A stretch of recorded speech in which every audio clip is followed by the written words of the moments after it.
All right, welcome, and thanks for joining. Um, Next Gen Nursing is certainly proud to support nursing students all over. So thank you for supporting the channel. Please continue to like, subscribe, and view these educational videos. It only benefits you and our community of patients that are needing nursing care, right? Um, right? Because why is nursing needed? In support of a famous nursing theorist, Dorothea Orem, she said she had a theory of self-care, and that means nursing care. She wrote, her theory was nursing care is needed when the patient can no longer do for themselves. So we promote what the patient can do, we help them, we educate them, we care for them. But when they cannot do for themselves, that is where nursing steps in, and that is where, if we're following along with Dorothy Orm as our theorist, right? That means that when the patient can no longer perform self-care, that is where we're going to step in and assist. Whether it is a stroke victim who has left-sided flaccidity, can no longer use the left side or left portion of their body, then we will be their left portion. We will help them.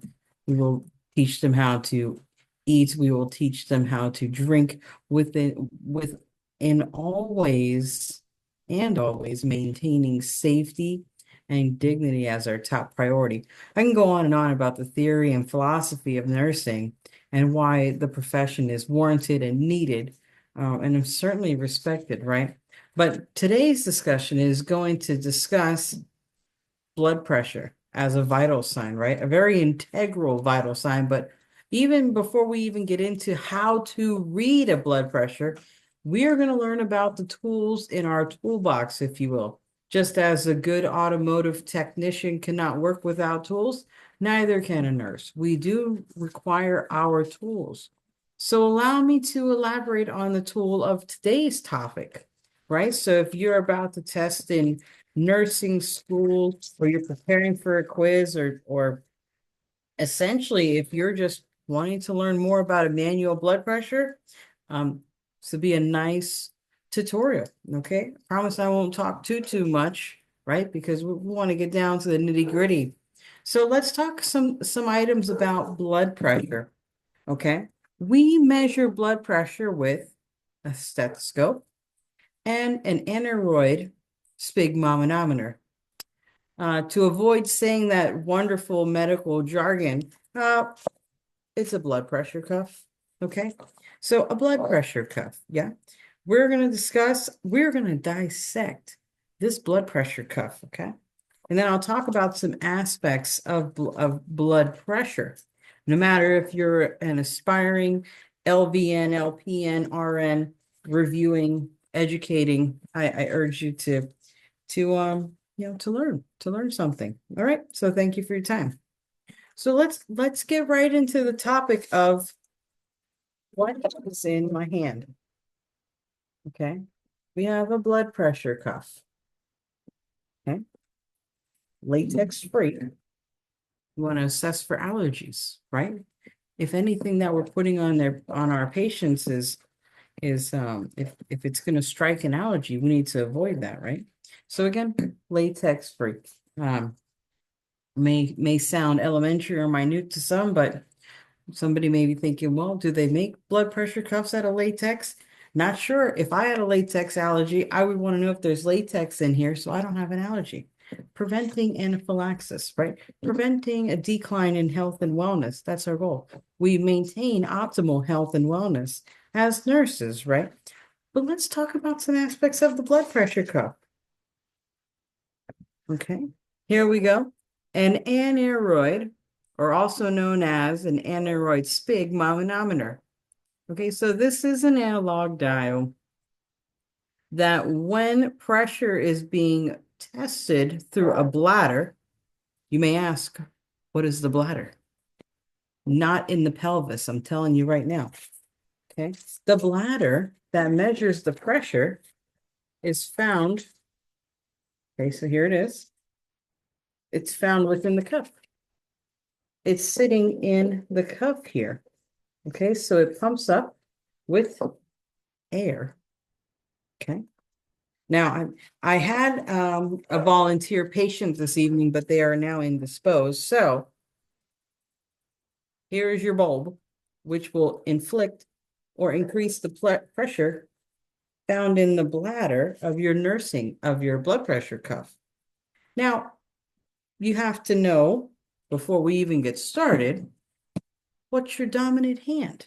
Are you a lefty or a righty? Are you ambidextrous? Hats off to you if you're ambidextrous. I'm right-handed, so I'm going to just show you. You want to make sure that this is, don't, you know, press it on there. Just hand tight, guys, hand tight. Just enough to do a little twisty twist to either hold pressure, righty tighty, lefty loosey. Okay, righty tighty, lefty loosey. Just enough till you tighten this little piece here on the bulb that when you press, listen, it inflates.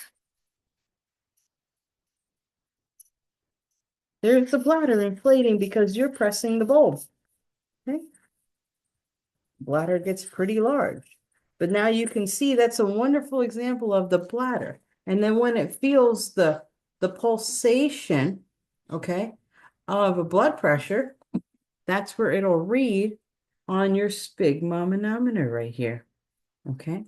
And I'll put it on myself, not to worry. Okay. How do I let the pressure out? I said righty tighty holds it, lefty loosey.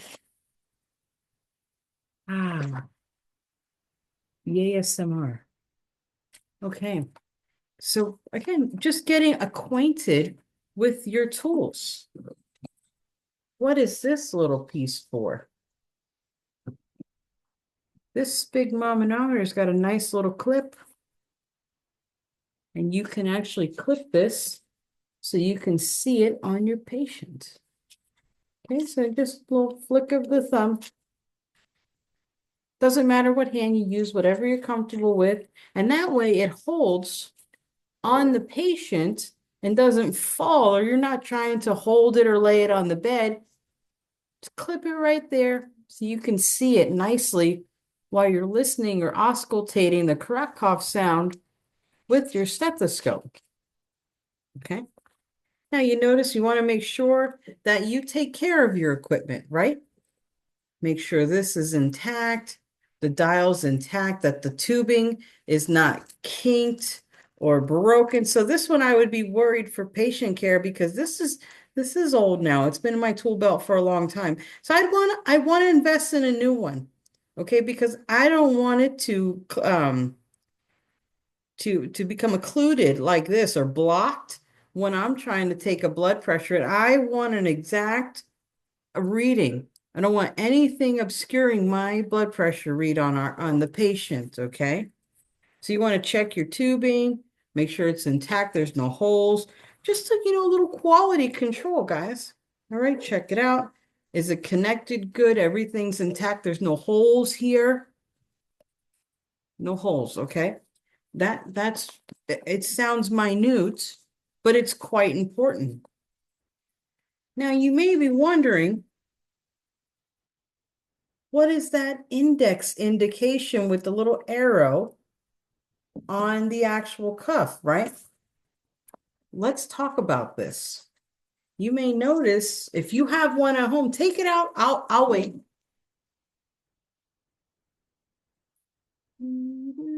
Great. Thanks for grabbing that. So you have this index here, right? And if you have yours in hand, you're watching with me. Thank you. You may notice that, wait a second. I got a little range area here, but what is that? Is that for pressure? This is for diameter or girth of somebody's arm. Okay. Very important because this is a regular adult size blood pressure cuff.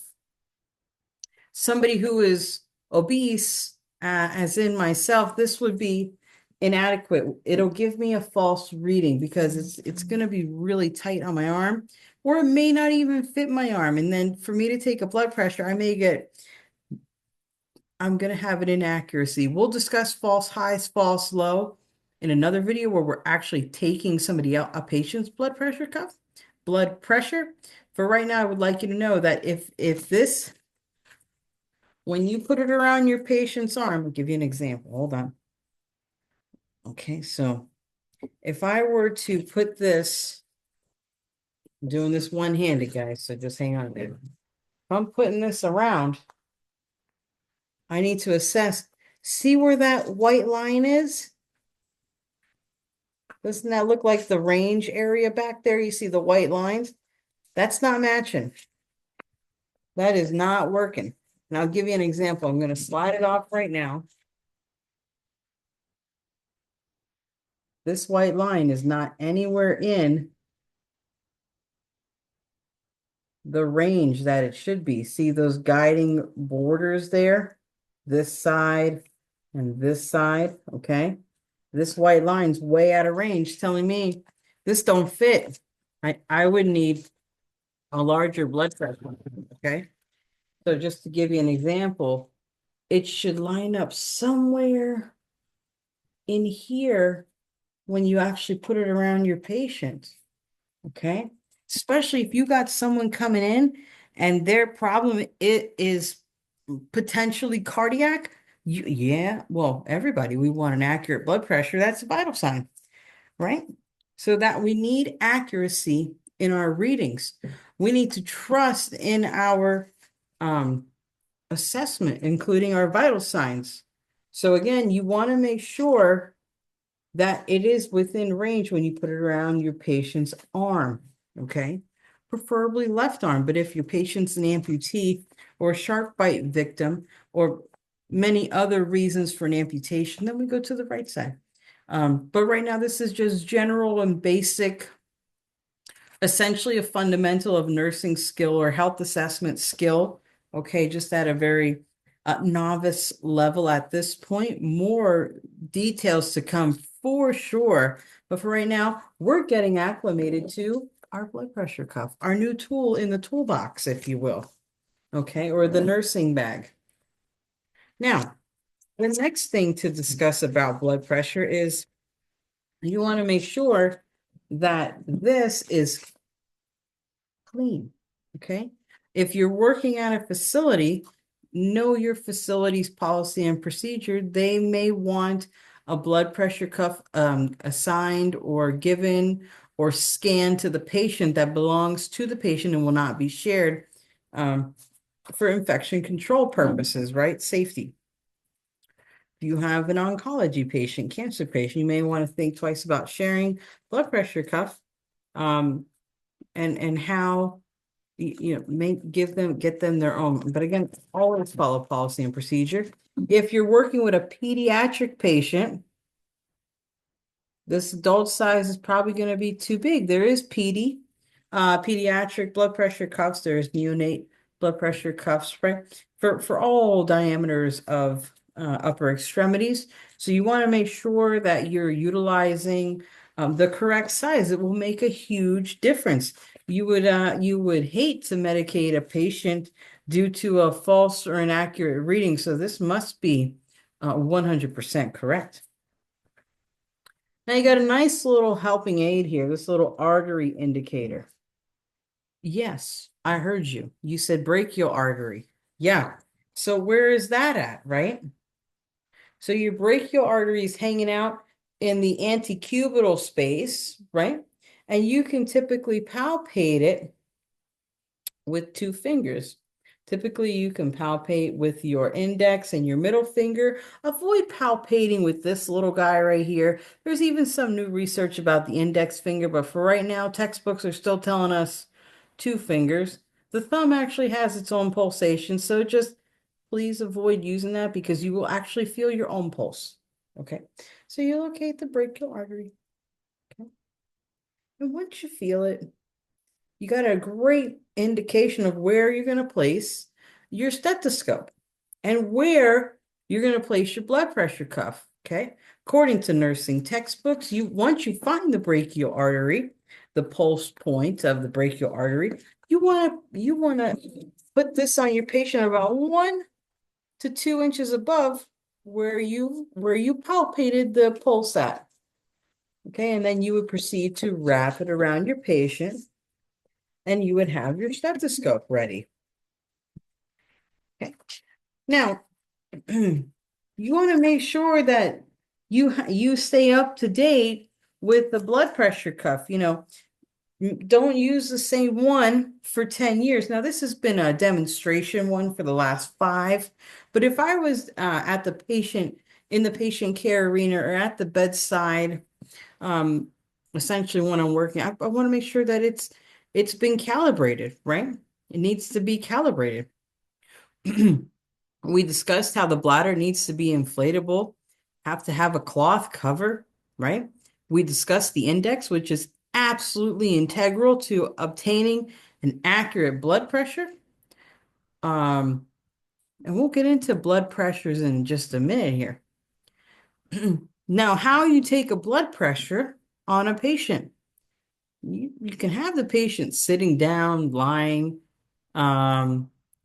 If they're lying down, make sure they're supported, the arms supported at the heart level. Okay. You can palpate the brachial artery as we discussed. Okay. Now, taking a blood pressure, that's going to be a whole nother video, how to take one. This was a video on what the anatomy of a blood pressure cuff is. And then right now I'm going to talk about just some general rules of thumb for blood pressures, right? Because again, if you're seeking this video to have more education on the blood pressure cuff, then you may be wondering about normal blood pressures. Well, what does the American Heart Association say, right?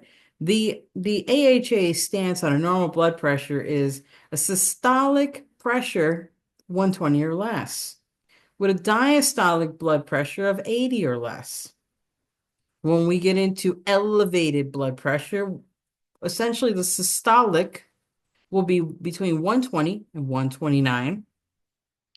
But additionally, the diastolic, even in an elevated state, according to American Heart Association standards, will be less than 80.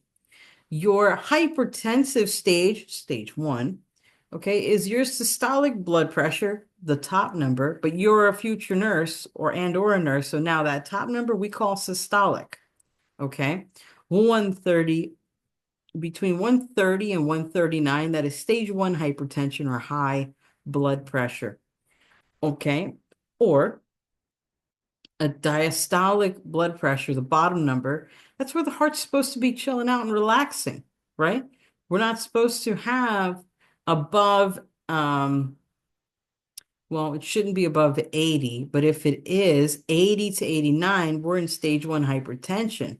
You don't need to have both of those to qualify for hypertension. It's one or the other, or both, okay? Stage 2 hypertension is going to be 140 and above. Those of you who may be in nurse practitioner school, this is probably where you're going to get a prescription or you will prescribe to your patients. Or diastolic 90 or higher, that is stage 2 hypertension. Also in the clinical arena, hypertensive urgency. Now there's something else called hypertensive crisis. This is a medical emergency. That is a systolic blood pressure of higher than 180 and a diastolic blood pressure higher than 120. Essentially all of the stages are stroke range, but that hypertensive crisis, that is absolutely stroke range. So you want to make sure that these don't precipitate a stroke. Monitor your patient. Let the provider know. If you're in nursing school learning about this in fundamentals and or in your health assessment class, you need to be thinking about actual and potential nursing diagnosis and care plans, and essentially what an assessment would look like of a patient with hypertension. What are the things that you may see? What are some related aspects of a head-to-toe assessment that you may find. You may also see, but you don't have to see, an elevated heart rate, right? Because your normal heart rate is 60 to 100 beats per minute for a heart rate. And an accurate heart rate, I shouldn't say the most, but an accurate heart rate is checking a radial pulse, right? With a watch with a second hand. There's mixed research studies about using smartwatches. You really shouldn't use those in the patient care arena. It poses a potential threat to HIPAA. But essentially, if you're a student, you should be learning with a watch, analog watch with a second hand, so you can watch um, the 60 or 30 seconds, however your instructor is teaching you, to assess a radial pulse or heart rate. The most accurate is checking the midclavicular line, fifth intercostal space, or the mitral valve, and assessing the point of maximal impulse, the PMI, checking heart rate there as well. And you can assess the rhythm and the rate there, which is the most accurate. We can have a whole lecture on just PMI and cardiac, but I'm going to try to keep it very basic, just to your interest, which right now, if you're watching this, is for blood pressure readings, right? So let's continue to chat. I know it's not a very long chat with the anatomy of a blood pressure cuff, but what we want to look for is what are some factors that control blood pressure, right? Well, a term that should come to mind is CO, well, abbreviation, or the medical terminology of cardiac output, right? Cardiac output, you may think stroke volume. We'll get there. Um, right now, if we're thinking about a patient let's talk about some factors that control blood pressure. What about exercise? What's your thoughts on exercise, right? Your blood pressure is going to increase with exercise to meet the demand for increased metabolism. That'll increase your blood pressure. We're working, getting the cardio going, your heart rate up, which is great if you're exercising. We do need cardio. Um, Correct me on the new standards, but 30 minutes a day at minimum 3 times, all depending on body and physician orders, right? But essentially, it's a guide. Now, how will your blood pressure decrease with heart failure? Okay, a weakening pump, maybe after a heart attack. Well, you're in nursing school now, or you are a nurse. We'll call that a myocardial infarction, right? Or maybe shock, essentially. There's different types of shock, but shock will decrease your blood pressure. Okay. I'm thinking septic shock, but more to come on that because this is a very basic video about vascular resistance, like maybe increased resistance like vasoconstriction. Certain medications can cause that. And decreased resistance may be vasodilation, right? Certain vasodilators. Um, trying to think, begins with an H. It'll come back to me. Medications, right? You may not be in pharmacology yet, so don't worry about it. But vasoconstriction can happen with vasopressors, okay?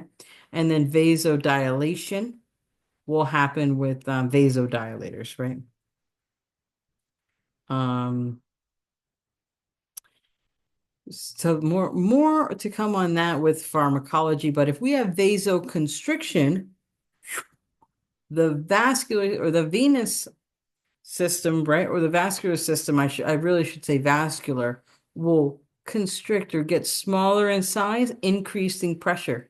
Think of a garden hose. If you squeeze the garden hose, what happens to the side where the water's coming out of? It just shoots out, unless you totally squeeze it and occlude it, then nothing's coming out. But if you're just squeezing it a little bit, it increases the pressure, and you'll watch. Go outside and try it with your garden hose. Turn on the garden hose, give it a little squeeze, a little pinch. Don't totally occlude it or block it with pressure of your hand. Squeeze it, and you'll watch that the stream just goes harder and faster. A vasodilator, think of the same hose. You turn on the water, you're just normal flow of water, not a problem. And then all of a sudden, maybe the whole hose just magically, I'm getting over a cold, magically got bigger. Your pressure of the hose would go down. It may not have that nice normal flow. It'll have a decrease beep, because of vasodilation, right? That vascular is just getting larger, wider in diameter.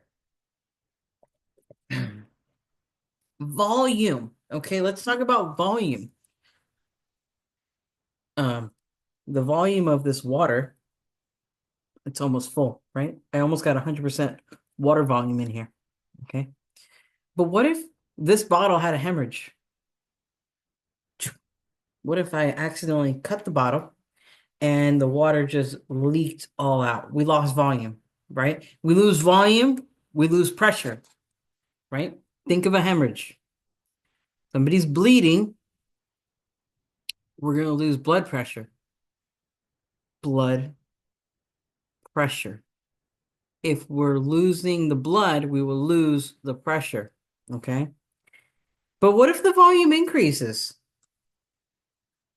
I'm going to do something very dangerous right now. Let's see. That pressure is increasing. That volume is going up. Oh my God. What just happened, right? You watch the increase. That's what happens to the body when we have an increased amount of sodium, right? We go out and eat Taco Bell or one of those ramen noodle soups that we all love, right? There's about 1,120 milligrams of sodium in one of those noodle soups. If we're talking about a nutritional standpoint and health and wellness standpoint, that is a lot of sodium. Okay. And that will cause, okay, sodium and water, they're best of friends. They go everywhere together. So if we have an increase in sodium and water retention, our blood pressure will go up. Okay. Intravenous, think about IV fluids. We could go into fluid volume overload if we have too much intravenous fluids, and there's many factors that go into that simple statement I just made. That's not taking into consideration if the patient has a history of cardiac disorders, maybe hypertension, kidney compromise, kidney meaning renal compromise, endocrine, etc. So again, just very basic conversation right now. But you get the idea of what I'm trying to say is that sodium and water are molecules that when they bind together, it increases the volume, because if we have an increased amount of sodium, water will increase too, and that increases volume, which increases pressure. Okay. Think about viscosity of the blood, right? Hmm. Viscosity, thickness. Okay. I was trying to put it into a mechanical terminology, but I may not be talking to a group of mechanics in here. So anyway, increased viscosity. Think about people maybe with polycythemia, right? Or maybe an increased amount of platelets. Could be for many reasons, right? Hematocrit, hemoglobin increase. Do we have dehydration? What's happening? So that will increase your blood pressure. And of course, the overall health of the arteries, the elasticity of the arterial walls. Okay, if they're rigid, maybe due to atherosclerosis, which is hardening of our arteries, right? Puts us at risk for many cardiac compromises, but a huge one would be atherosclerosis, that hardening. And the heart is pumping really hard with greater resistance because we have no elasticity left. This is elastic. Okay. If this was an artery and I consumed something, maybe saturated fats, trans fats, um, sedentary, high cholesterol intake, etc., diabetes, this would be absolutely stiff as a brick. unable to stretch. I would not be able to move it. So think about your blood is trying to pump in, right?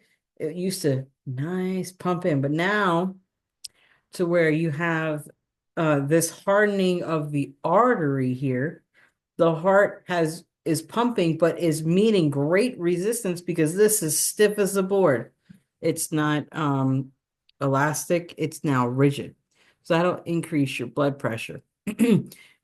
Now, more to come when you get to med surge or when we do maybe a deeper dive in a med surge aspect. Right now, again, I said I'm talking just very basic, but it's important to understand the basics of blood pressure as such because it'll help you, right? Now, some errors in blood pressure measurement. I explained in depth the diameter of or the girth of your patient's arm, okay? Um, the position, you, when you're deflating your bulb, not too fast, not too slow, very gradual. And again, I have another video where we'll talk about um, how to check the blood pressure. My patient wasn't being very patient this evening. So, anywho, more to come. So, I do hope that you enjoy the video on how to the anatomy of the blood pressure cuff because I feel like this is where curriculums could improve on. We don't always discuss the anatomy of the blood pressure cuff. And then when we go into clinical practice, right, there are gaps that can be identified. It sometimes could be as simple as vital signs. Okay, so let's work our way up. But we'll start at this novice level here and gradually we'll increase to expert. Okay, we'll do it together. It's a new language and a new skill. Uh, keep pursuing your passion, keep going. You're doing a great job, and thank you for watching.